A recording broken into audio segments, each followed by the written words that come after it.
Ja, heute geht es nochmal im Speziellen um die verschiedenen Lichtkörperstufen, insgesamt 12 bzw. 13, und die damit verbundenen Lichtkörpersymptome, die mit dem Lichtkörperprozess einhergehen können. Und da ich zu diesem Thema schon mehrere Videos erstellt habe, empfehle ich euch jetzt erstmal im Vorfeld die anderen Videos, die eben sehr sinnvoll sind oder ergänzend sind für diesen Beitrag. Zum einen habe ich 2 Videos erstellt über den Lichtkörperprozess der Erde und der Menschheit. Also es dauert insgesamt 45 Jahre, grob beschrieben, und je 4 Jahre pro Stufe, also wenn man 12 bis 13 Stufen hat. Und die Erde geht einmal durch diesen Lichtkörperprozess. Da habe ich ein einzelnes Video gemacht, dass wir das eben an der Erde auch sehen können. Und der Mensch an sich, der individuell persönliche Mensch, geht auch durch diese Stufen und hat dann eben verschiedene Symptome oder kann verschiedene Symptome haben. Und da habe ich eben, wie gesagt, 2 Videos drüber erstellt und die empfehle ich euch mal an dieser Stelle, verlinke sie auch in der Beschreibung. Und es ist aber nicht so, dass nur der Mensch und die Erde diesen Lichtkörperprozess durchlaufen, sondern das passiert im gesamten Sonnensystem. Und es ist sogar messbar, also die Wissenschaftler berichten auch immer darüber, dass es eben massive Veränderungen auf den anderen Planeten gibt, dass zum Beispiel Eispole schmelzen oder eben in kürzester Zeit Veränderungen sich auf diesen Planeten, auf den anderen Planeten ergeben, wie das vorher noch nie vorgekommen ist. Und das sind alles Hinweise darauf, dass dieser Klimawandel kein irdisches Phänomen ist, sondern ein Phänomen, das in unserem gesamten Sonnensystem auftritt, weil eben dieses gesamte Sonnensystem in eine lichtvolle Region sich hineinbewegt. Und an dieser Stelle sei einfach mal kurz gesagt, Photonengürtel, haben sicherlich schon viele davon gehört, dass sich eben unsere Erde oder unser gesamtes Sonnensystem in eine lichtvolle Region hineinbewegt, in eine lichtvolle kosmische Region, und diese wird auch eben immer im engen Zusammenhang mit dem goldenen Zeitalter gesehen.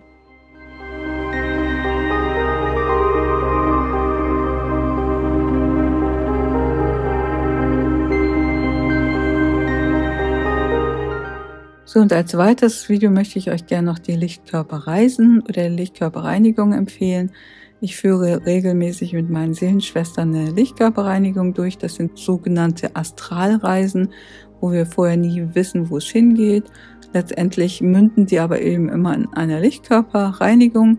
Und ich habe dafür ein Erklärvideo erstellt. Das verlinke ich euch gerne auch nochmal in der Beschreibung. Und auch einige Lichtkörperreisen, an denen ihr selber teilnehmen könnt. Also wir nehmen diese Lichtkörperreisen immer auf. Wie gesagt, wissen wir vorher nie, wo es hingeht.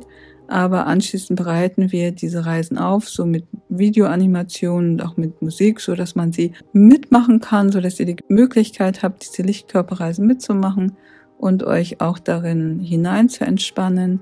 Und es findet eben, wie gesagt, immer eine Lichtkörperreinigung statt. Und das Ziel ist, dass wir sehr viel einfacher durch diesen Lichtkörperprozess gehen und sehr viel weniger Lichtkörpersymptome haben. Ja, der Weg des Lichtkörpers ist im Grunde genommen nichts anderes als der Weg vom getrennten Ego-Bewusstsein ins verbindende Liebes- oder Lichtbewusstsein. Und was auf diesem Weg passiert, eben auf diesen 12 Stufen, ist, dass wir das Ego loslassen. Das Ego stirbt sozusagen und wir binden uns voll und ganz an unsere Seele an und die Seele übernimmt die Führung sozusagen.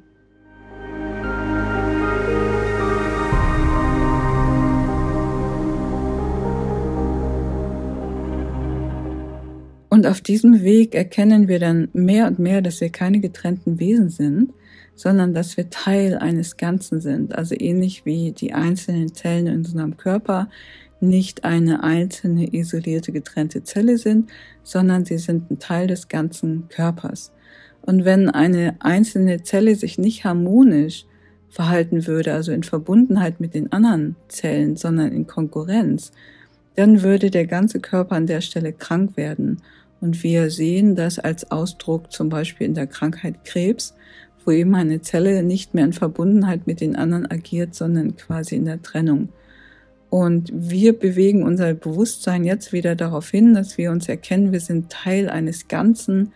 Und alle Menschen, die es auf der Erde gibt, auch die Tiere und alles Leben, das sind Brüder und Schwestern von uns.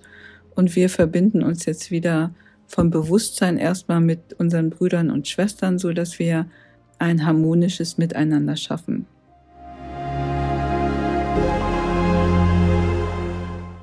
Und nichts anderes hat uns auch Jesus gelehrt, der uns speziell in den Essener-Schriften, also im Urevangelium, diese Stufen auch vorgestellt hat. Er hat da eben von Engeln gesprochen.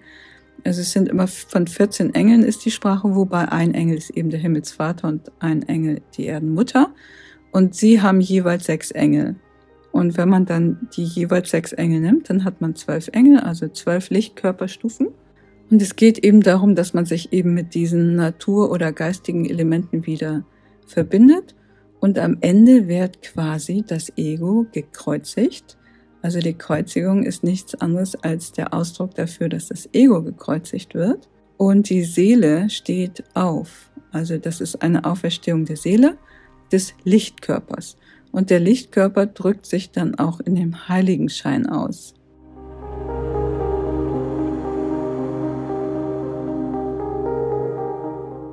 Und die Kreuzigung des Egos hört sich immer so ein bisschen dramatisch an. Ich sehe es so, also quasi einige sprechen auch von dem Tod des Egos. Ich sehe es aber eher so, dass das Ego quasi zum Diener wird.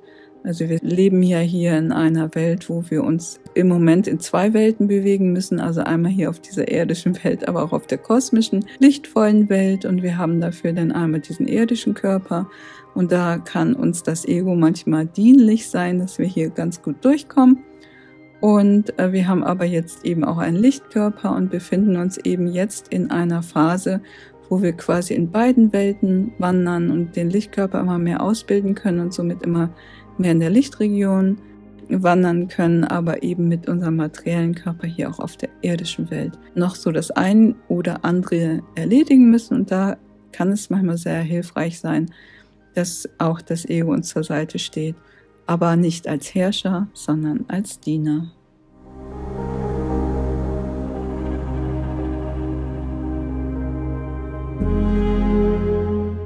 So, aber jetzt zu den 12 Lichtkörperstufen. Also man muss sagen, dass diese Lichtkörperstufen ein Erklärungsmodell ist für die heutige Zeit, damit die Menschen halt so ein bisschen verstehen können, wo man da so durchläuft. Allerdings, ja, die Stufen, man stellt sich das immer so vor, dass man eine Stufe nach der anderen geht. Es ist aber so, dass man sich manchmal auf verschiedenen Stufen befindet. Das ist ähnlich wie eine Tonleiter. Mal spielt man hohe Töne, manchmal niedrige. Und so geht das halt auf dieser Lichtkörperleiter manchmal hoch und runter. Und man bildet aber gesamt eben einen Lichtkörper aus.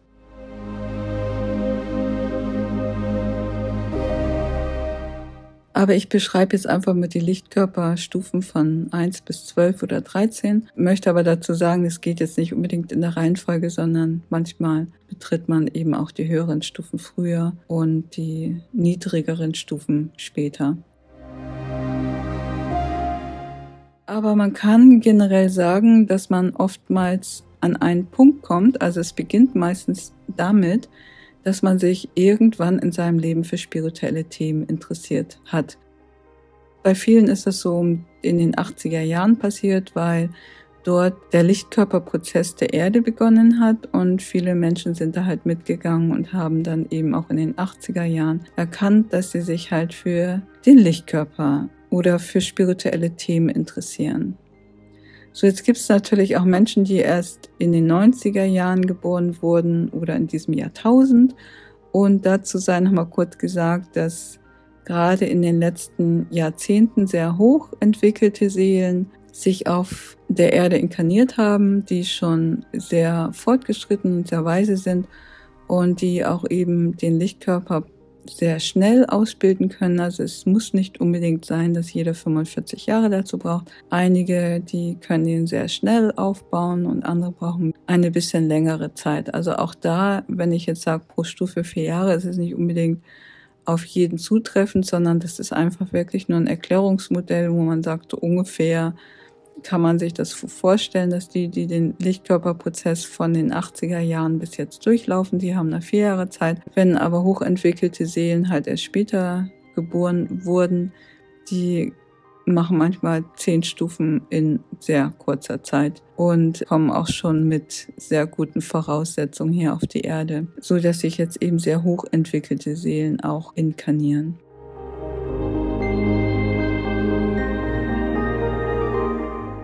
So, aber ich mache jetzt einfach mal diesen klassischen Ablauf. Also in den 80er Jahren ist es oft passiert, dass sich viele Menschen für spirituelle Themen interessiert haben, oder das ist eben die erste Stufe, dass man sich für spirituelle Themen interessiert.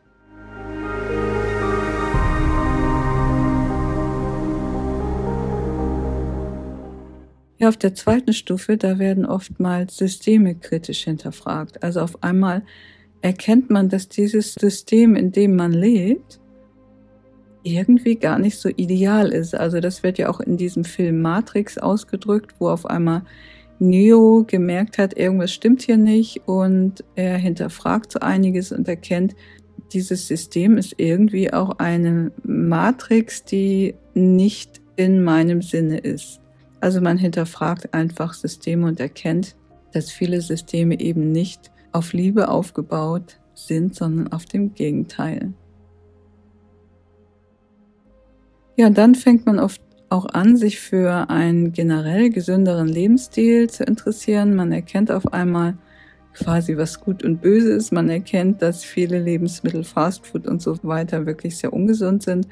Man entscheidet sich eben für eine gesündere Ernährung, oder man entscheidet sich, Süchte aufzugeben und generell einen gesünderen Lebensstil zu führen, eben auch mehr an die frische Luft zu gehen, in die Natur oder mehr Sport zu treiben. Und damit geht auch einher, dass man generell feinfühliger wird oder hellfühliger wird. Und ein Nachteil dabei ist, dass man dann auch eben überempfindlich werden kann gegen Lärm oder gegen alles, was unnatürlich ist.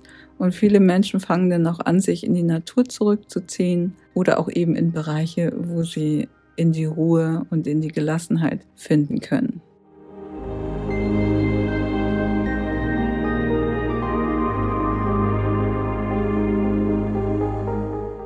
Ein Bewusstsein, was dabei eben auch entsteht, ist, dass man auf jeden Fall einfach nur in dem Frieden sein möchte und alles, was mit Krieg und Streit und so weiter zu tun hat, eben auch ablehnt.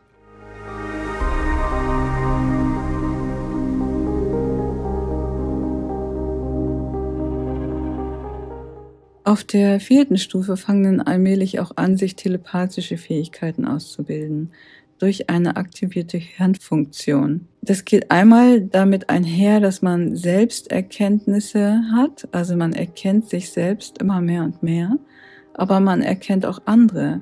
Und auf einmal stellt man fest, dass man auch andere sehr viel besser durchschauen kann. Also wenn einem auf einmal irgendwie eine Lüge präsentiert wird, dann erkennt man auf Anhieb, das stimmt ja gar nicht, was der andere erzählt. Also das, was der andere sagt, stimmt nicht überein mit seiner Körperhaltung oder mit der ganzen Ausstrahlung, die er hat. Und so erkennt man halt auch Lug und Betrug sehr schnell.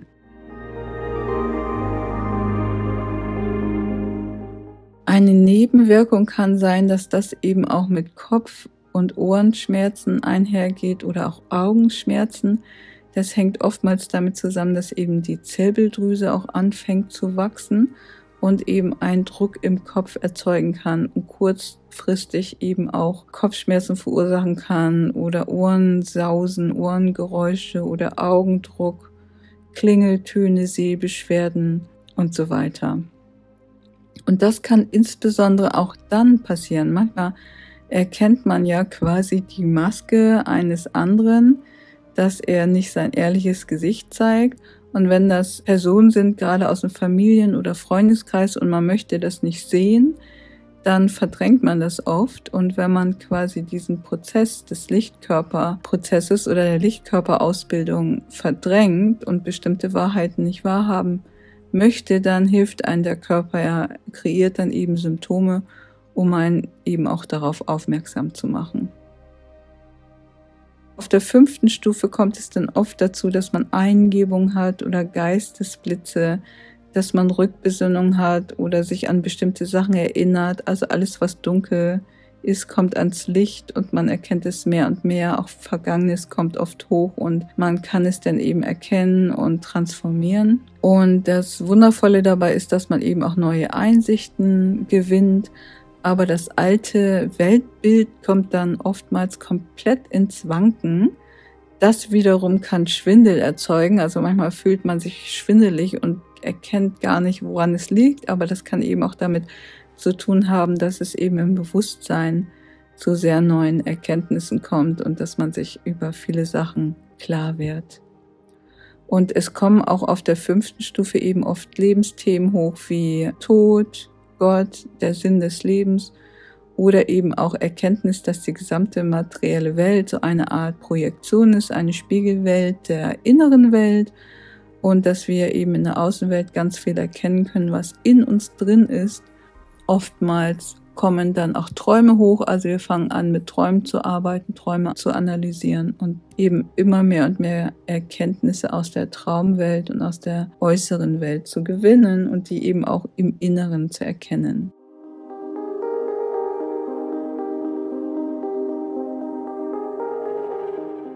Auf der 6.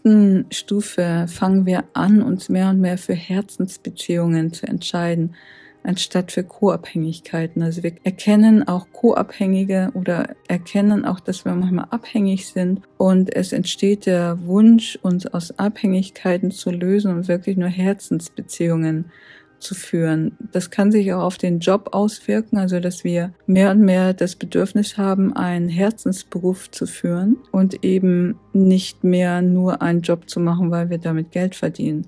Das reicht uns überhaupt nicht mehr aus. Also wir gehen mehr und mehr in die Herzensqualität. Wenn wir uns dagegen weigern, also aus Angst quasi diese neue Wege nicht gehen, dann kann sich das auch auf der körperlichen Ebene bemerkbar machen, dass man eben Schmerzen hat im Herzbereich oder auch im Rückenbereich, so zwischen den Schultern. Und das ist eben immer ein Hinweis darauf, dass man eben eine Veränderung herbeiführen sollte und wirklich seinem Herzensweg folgen sollte.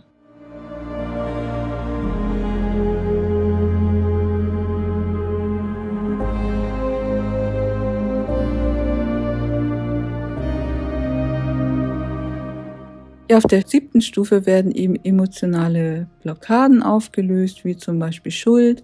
Also man setzt sich oftmals mit solchen Themen auseinander. Wir fangen immer mehr und mehr an, unsere innere Stimme zu erkennen und folgen ihr auch.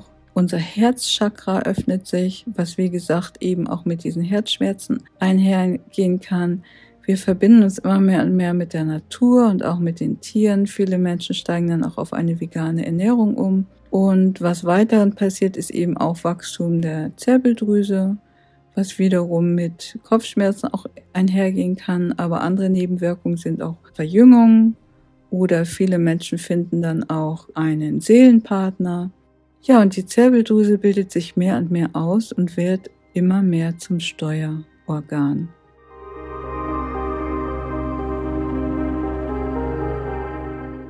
Auf der 7. Stufe muss man dazu sagen, dadurch, dass man sich manchmal so positiv entwickelt, so wirklich, also ein wirklich sehr positiv geführter Mensch wird, muss man immer ein bisschen das Ego auch im Hinterkopf behalten. Das Ego verführt einen natürlich immer dazu, dass es sich selber das alles auf die Krone schreibt und sagt, ja, ich habe das hier jetzt alles gemacht und ich bin so ein toller Mensch und ich bin ja so ein Heiliger oder so.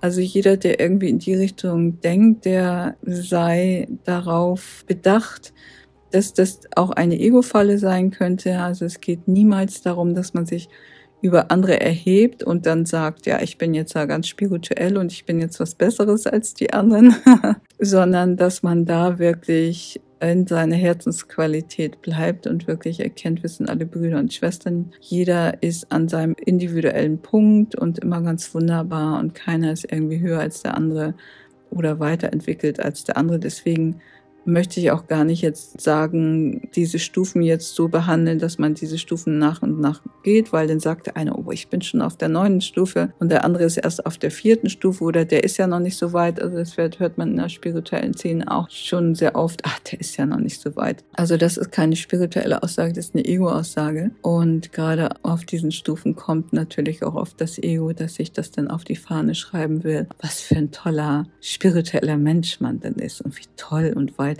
man sich entwickelt hat. Und das ist also wirklich eine Ego-Falle, auf die wir immer achten sollten.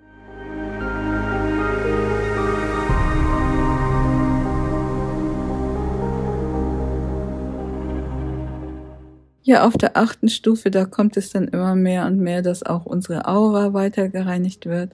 Da habe ich ja eben diese Meditation oder die lemurischen Heilreisen ja auch empfohlen, und um eben auch die Aura zu reinigen.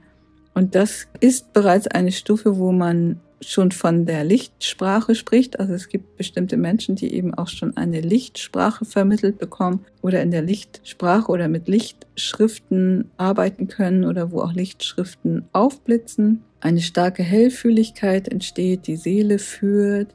Und man hat auch steigendes Interesse an diesen Themen, eben Zirbeldrüse und so weiter. Und auf der 8. Stufe werden uns eben auch zusätzliche Chakren bewusst, denn wir sind ja immer davon ausgegangen, dass wir nur 7 Chakren haben, und es waren scheinbar auch nur 7 Chakren immer aktiviert, wenn überhaupt, in der bisherigen Welt. Und auf der 8. Stufe erkennen wir, dass es eben auch mehrere Chakren gibt, eben 12 Chakren oder auch darüber hinaus, aber jetzt werden eben bis zu 12 oder eben mehr Chakren aktiviert, dass es eben auch ein Erdstern-Chakra gibt, das uns mit der Erde stark verbindet, und auch über dem Körper eben Chakren gibt, die sich eben in unserem Lichtkörper befinden.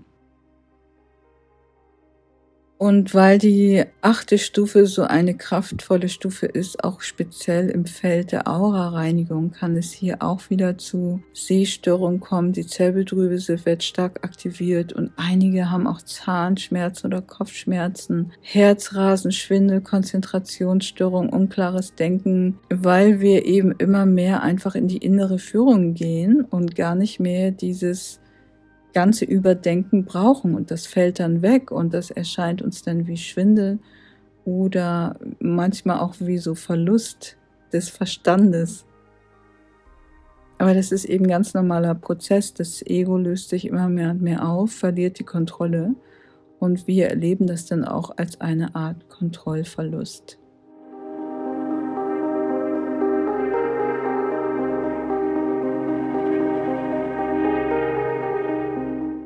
Ja, die 9. Stufe, das ist die Stufe, auf der sich jetzt auch viele Seelen befinden. Das ist der Moment, wo wirklich die Identifizierung mit dem Ego sich auflöst. Und das kann manchmal sehr verwirrend sein. Also in dem Moment, wo man aufhört, sich mit dem Ego zu identifizieren, haben einige das Gefühl, sie würden wirklich sterben. Aber es ist nicht, dass wir sterben, sondern es ist quasi nur, dass das Ego stirbt oder dass die Angst stirbt. Und diese Angst oder das Ego will nicht sterben, und es macht uns dann vor, als ob wir selber sterben würden. Aber wir sind nicht in einem Sterbeprozess, beziehungsweise wir sind vielmehr in einem Wiedergeburtsprozess. Und es ist wirklich nur die Angst, die stirbt, oder das Ego, das stirbt.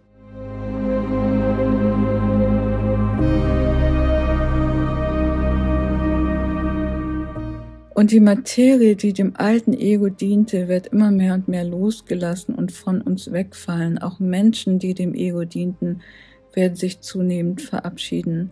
Und mitunter kann das für uns depressiv sein, Depressionen auslösen, Erschöpfung oder Befindlichkeitsstörungen.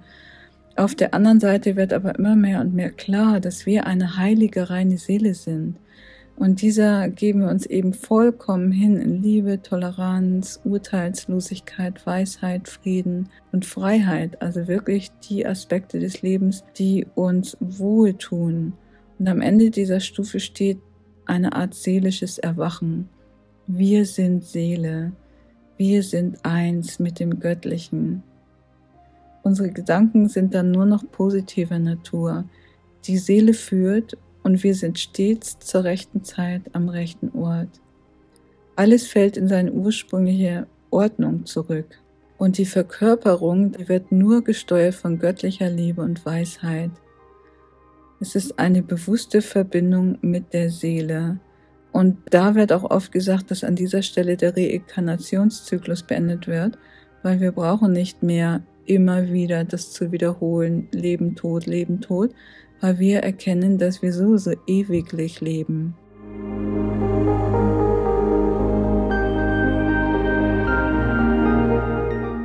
Und auf dieser Stufe entsteht auch eine gewisse Freiheit von negativen Gedanken, Mustern, Bürden, Süchten und der Vergangenheit. Also die 9. Stufe ist wirklich so eine Befreiungsstufe.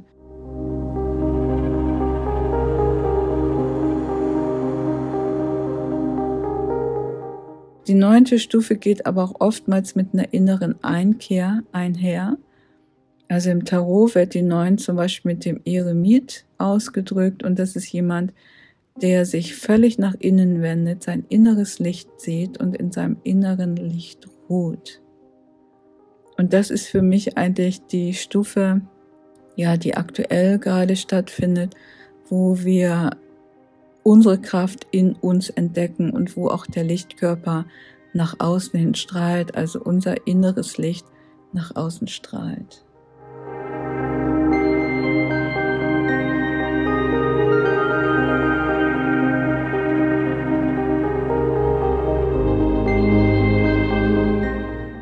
Ja, und die nächsten Stufen, 10. bis 13. Stufe, die fasse ich jetzt einfach mal so grob zusammen, weil das ist ein Bereich, den wir uns oftmals noch nicht so vorstellen können.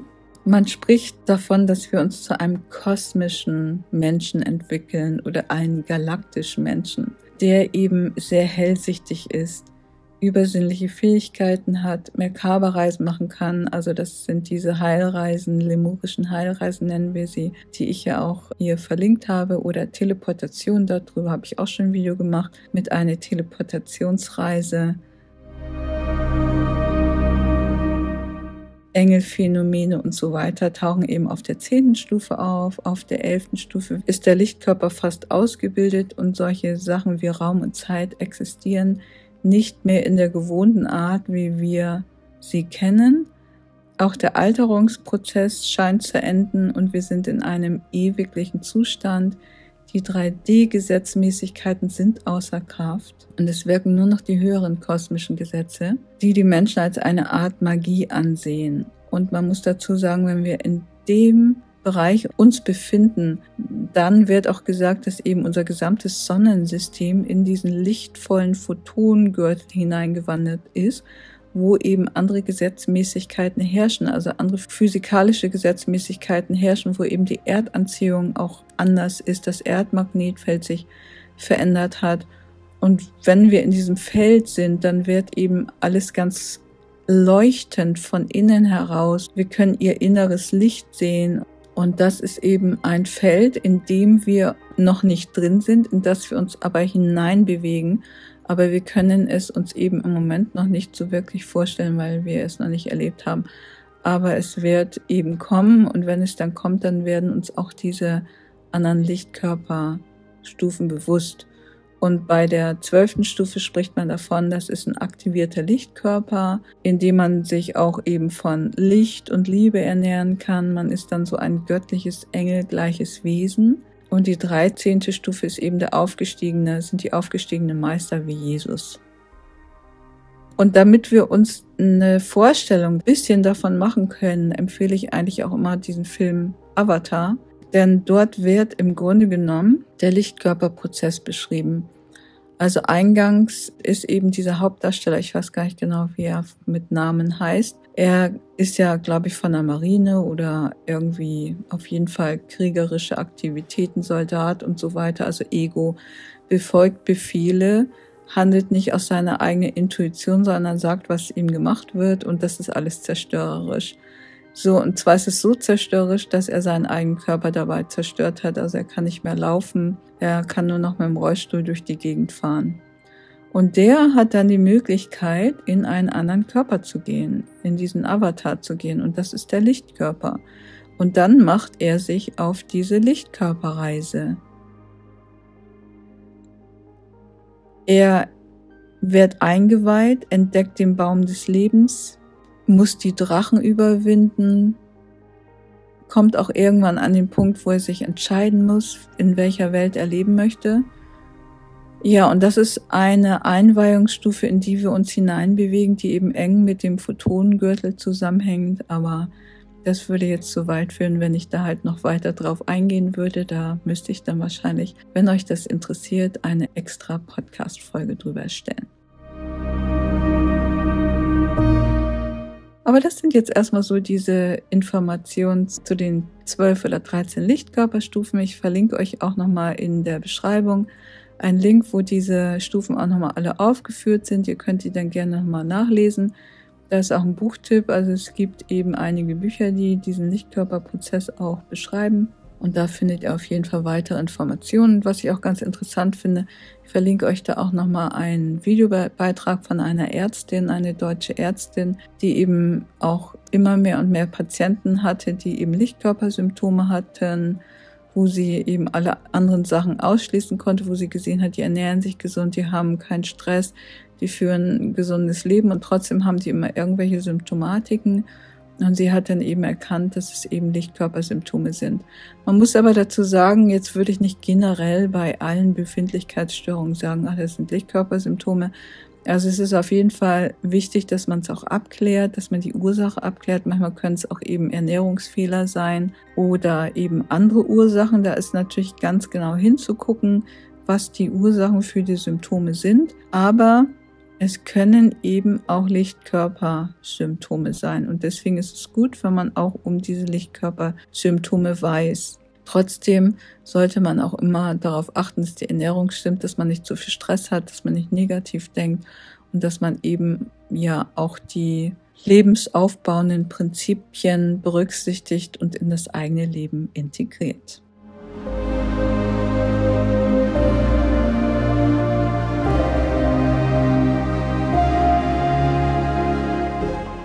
Ja, ich hoffe, euch hat der Beitrag gefallen und wenn ja, freue ich mich natürlich über ein Feedback oder einen Daumen hoch, natürlich auch über ein Abo. Und ja, jetzt wünsche ich euch viel Freude auf eurem Weg der Lichtkörperausbildung.